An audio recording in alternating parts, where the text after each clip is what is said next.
बहुत बहुत धन्यवाद सर, आपने हमें मिलने का मौका दिया, अपने तक अपना हमारी बात रखने का आपने मौका दिया। ये company Indian medicine pharmaceutical corporation limited IMPCL, जो कि आयुष मंत्रालय के अधीन भारत सरकार के अंतर्गत आती है। करंट में 2016 से इस कंपनी का प्राइवेटाइजेशन का प्रोसेस ऑन है। ये मतलब प्रॉफिटेबल है या नहीं, ये प्रॉफिटेबल PSU है। PSU प्रॉफिटेबल है सिंस इंसेप्शन सर। पैसा बनता है इसमें? पैसा बनता है, हम डिविडेंड भी पे कर रहे हैं सर लास्ट 2020। क्या इसका साइज क्या है? ये अभी सर जो हमारा टर्नओवर है अराउंड 250 हमारा टर्नओवर है 250 CR का, और कंपनी लगातार प्रॉफिट में है सर।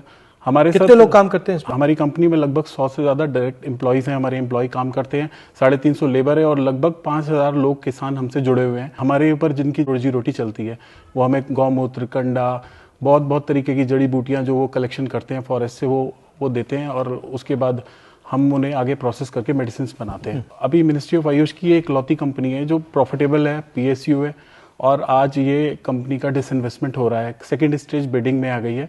सर हमारे पास क्या है, हमारे पास एक 1 पीस ऑफ लैंड है, प्लेन लैंड है, 50 एकर्स अराउंड, वो गवर्नमेंट का लैंड है, अभी वहाँ इंडस्ट्रियल एरिया के अंतर्गत आता है। उसको ऐसी पॉलिसीज बना दी गई हैं कि वो अभी तो फार्मा कंपनी के चल रही है वहाँ पे, और ये फार्मा कंपनी को वो डाइवर्ट करके किसी को भी लीज कर सकते हैं, वहाँ कोई रिजॉर्ट चला या कुछ चला है सर। क्या चाहते हैं हम, क्या करें, पार्लियामेंट में रेज करें? सर आप अपनी जो आपकी एक वॉइस है sir, loud and clear voice में जो अपनी बात रखते हैं सर, वैसे सिर्फ हमारी इस बात को एक बार प्रधानमंत्री जी को बोलिए। हम तो उनको लेटर लिखते लिखते थक गए, शायद आपकी बात सुनेंगे और एक बार इसको रिकंसिडरेशन में डालेंगे। आप कह रहे थे कि किसी की आंख जमीन पे है, तो प्राइवेट या बंद करना चाह रहे हैं और फिर उस जमीन को बेचना चाह रहे हैं, कुछ आइडिया है आपको कि उनकी क्या, उनका योजना क्या है? वेरी फर्स्ट टाइम जब इसका कंपनी का ये डिसाइड हुआ 2017 में कि इस कंपनी को प्राइवेटाइजेशन किया जाएगा, उसके बाद 2019 में पहली बार इसका बिड पब्लिश हुआ, EOI पब्लिश हुआ। तो EOI पब्लिश होने के बाद उसमें कुछ बिडर्स थे तो वो बैकआउट कर गए, कुछ वहाँ पर इश्यूज थे वाटर के एंड ऑल, तो वो बैकआउट कर गए। उसके बाद अक्टूबर 2023 में दोबारा से इसको जो और एसेट्स, लैंड है और फैक्ट्री है? लैंड है पर वो लीज पे है सर, लैंड इंडस्ट्रियल एरिया का लैंड है, वो हमारे पास लीज पर है। बाकी एसेट्स 100 ईयर लीज। हाँ, और क्या एसेट्स है? बिल्डिंग्स हमारा इंफ्रास्ट्रक्चर है, प्लांट एंड मशीनरी है, हमारी मशीन है जो हमारे दवाइयाँ हम बनाते हैं, पैकेजिंग की।